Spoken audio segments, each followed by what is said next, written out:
तरह से एक व्यक्ति को जिसने देश की लड़ाई में कोई जिसका योगदान नहीं है, उसे आप देश के महान सपूतों की श्रेणी में खड़ा कर रहे हो। मुझे इस बात पर कड़ी आपत्ति है। इतने बड़े भाषण में क्या महंगाई पर बोले प्रधानमंत्री? उनकी जुबान से एक शब्द निकला महंगाई पर?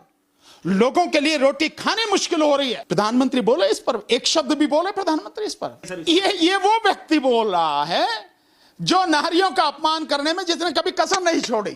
ममता दीदी को यह कहा गया, दीदी ओ दीदी, जिस तरह से उनकी खिल्ली उड़ाई गई, मजाक किया गया।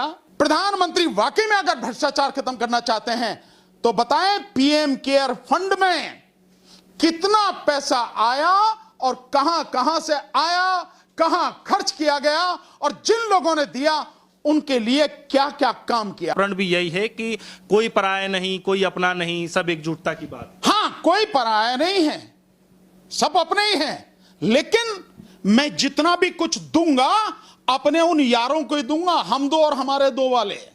यानी एक व्यक्ति की प्रॉपर्टी आज की तारीख में 2014 में जो 8-10 हजार करोड़ के लगभग थी, आज की तारीख में 8 लाख करोड़ पार कर गई। यह है कि हम सब एक हैं। मतलब एक आप सबको मूर्ख बनाते रहिए, सबको एक करने की बात कीजिए, लेकिन जो भी कुछ करना है सिर्फ और सिर्फ अपनों के लिए करना। क्रॉनी कैपिटलिज्म जो है, यानी अपने यार जो पूंजीपति हैं सब कुछ उनके लिए करना। जो असमानता है, आर्थिक असमानता इतनी बढ़ गई है जिसकी आज के समय में कहीं तुलना नहीं की जा सकती। भारत भ्रष्टाचार में सबसे आगे इस स्थिति में पहुंच गया। भारत भूख में दुनिया में सबसे आगे। पत्रकारों की स्वतंत्रता के मामले में, प्रेस की स्वतंत्रता के मामले में भारत कितनी पीछे है। आप देखिए, आप कितनी बुरी स्थिति में है। न्यूट्रिशन बच्चों को मिले, पोषण, उसमें कितनी बुरी स्थिति है भारत की, देखिए आप। लेकिन भ्रष्टाचार और जो है परिवारवाद को लेकर के भी प्रधानमंत्री मोदी जी ने आज जिक्र किया है लाल किले से। भ्रष्टाचार भूला जाएगा, सारे भ्रष्टाचार की बात पैसे वसूले जाएंगे। भ्रष्टाचार की बात वो व्यक्ति कर रहा है। मैं दो चीज बताता हूं, पता लग जाएगी ईमानदारी और कितनी है। प्रधानमंत्री वाकई में अगर भ्रष्टाचार खत्म करना चाहते हैं तो बताएं पीएम केयर फंड में कितना पैसा आया और कहां कहां से आया, कहां खर्च किया गया, और जिन लोगों ने दिया उनके लिए क्या क्या काम किया। नंबर एक।